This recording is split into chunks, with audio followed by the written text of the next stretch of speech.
New reports about Kadyrov having died tonight after a flurry of Chechen mafia cars with Chechen plates arrived to the Kremlin's Central Clinical Hospital in Moscow, which previously was singled out as the hospital treating Kadyrov. Kadyrov's business jet is currently in Moscow, Russian telegram channels report. The plane left Grozny for Moscow on the 15th of September. 2 more flights to Moscow took place in September, on 6th and the 9th of September. This information appeared as many telegram channels report that Kadyrov is in a critical condition, a coma, or even already dead. Meanwhile, videos appeared on Kadyrov's own telegram channel of him walking in the rain and giving advice to people who cannot separate the truth from the lies. No official statements were made regarding Kadyrov's health or current location.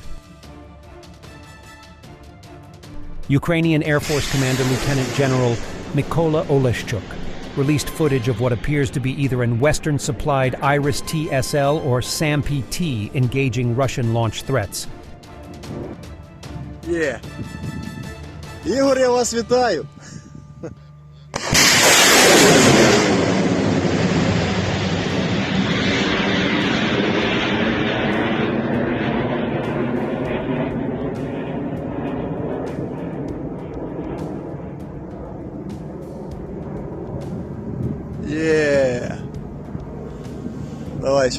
There was an explosion at an oil depot due to a drone attack in Oryol region of Russia last night. Russian media also reported drones in several locations of Moscow region. Airports in the region were closed. Budanov sits down with The Economist. Contrary to what the Russian Federation declares, it has absolutely no strategic reserve. Russia's 25th Combined Arms Army, now being prematurely deployed in the Eastern Front around Lyman and Kupiansk. It has only 80% of the manpower and 55% of the equipment it was supposed to have. He does not understand those who predicted a quick collapse of the Russian lines. Is a pencil strong or weak? It depends how you look at it. The counteroffensive is ongoing. Ukraine still has time. There is more than a month before the muddy season sets in.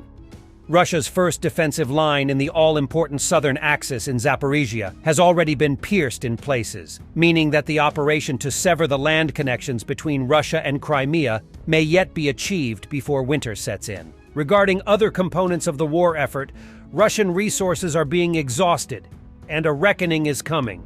Russia's economy will hold out only until 2025, he says. The flow of weapons will dry up in 2026, perhaps earlier. The spy chief says he is working on a limited deterrence and retaliation pose to counter Russia's expected winter campaign of missile and drone strikes on infrastructure. Let them start. They will also receive an answer. German-supplied PZH-2000 in Ukrainian service firing newly seen Volcano, 155mm ballistic extended range guided artillery shells.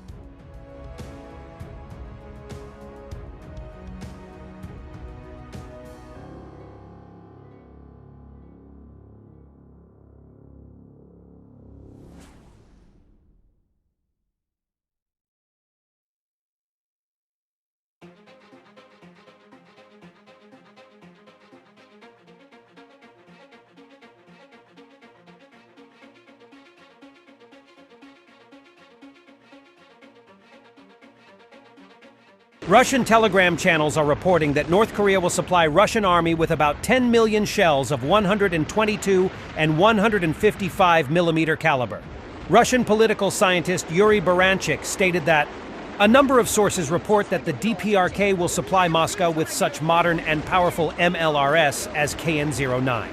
Let me remind you that the KN-25 system was introduced by Pyongyang in 2019 and boasts a range of over 400 kilometers. It is a kind of improved version of HIMARS. Yeah, North Korean HIMARS.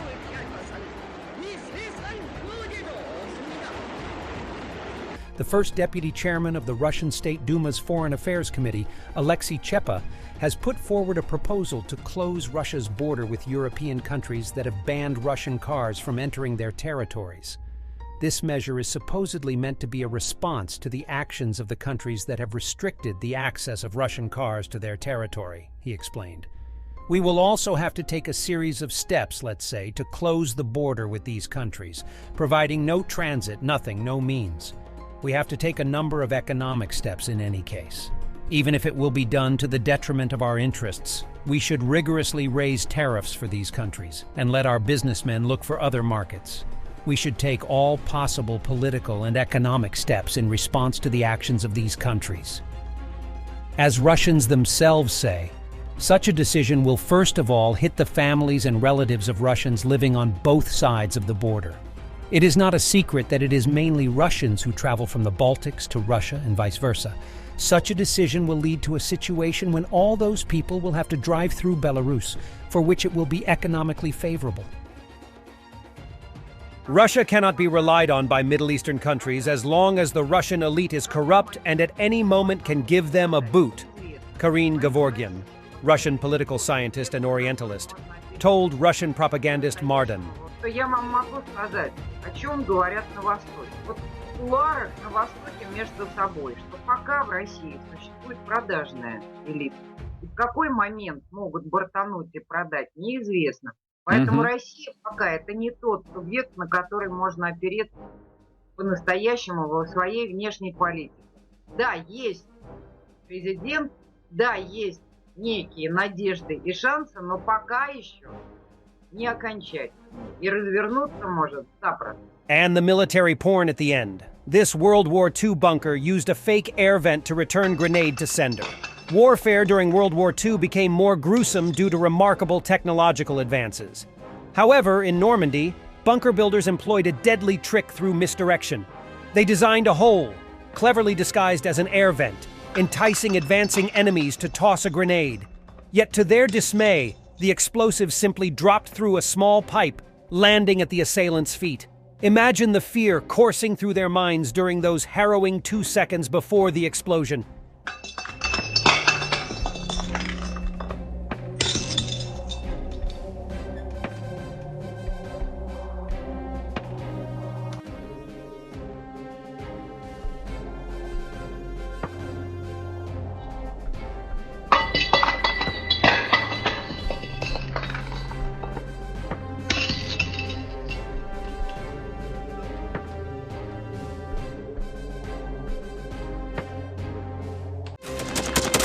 Thanks for watching, and don't forget to subscribe.